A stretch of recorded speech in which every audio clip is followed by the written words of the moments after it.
Saya tetap optimis dan hari ini ceritanya dimuktamadkan dengan noktah yang sangat mengecewakan, Syarul. Sangat mengecewakan bagi saya, kempen yang boleh dikatakan ya kita berusaha tetapi persiapan kita juga kurang dan juga pemain-pemain kita juga, list pemain kita pun juga kurang dan inilah hasilnya kita gagal untuk menyaingi pasukan sukan yang layak ke separuh. Dik, Kita deserve lah untuk tidak ke peringkat seterusnya. wow. Kalau dari tengok dari segi performance. Yes. Kita harus muhasabah.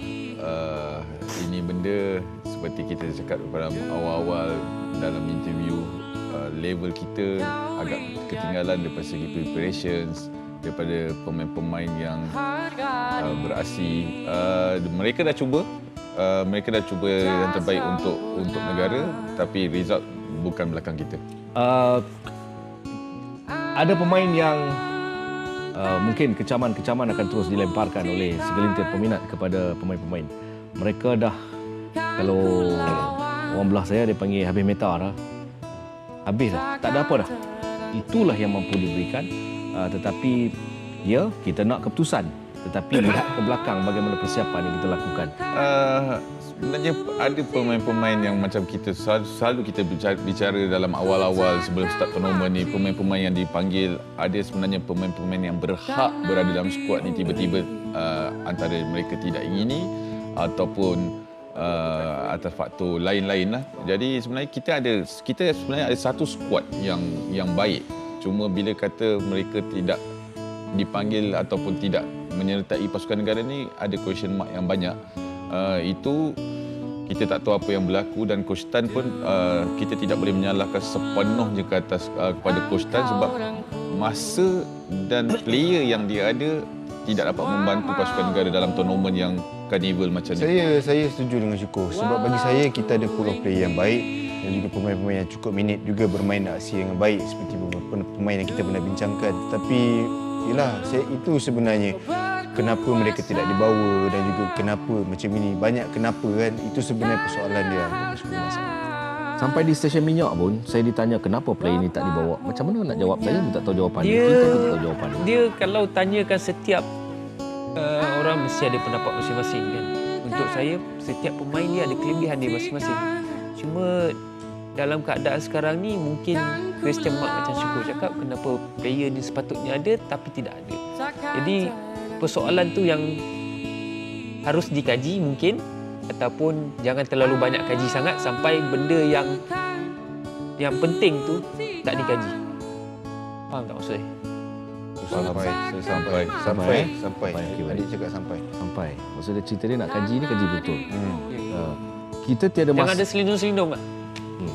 Kita sudah tiada masa lagi untuk bercerita tentang zaman itu dan zaman itu. Kerana bola sepak ini sudah meninggalkan kita agak jauh sebenarnya, Syukur.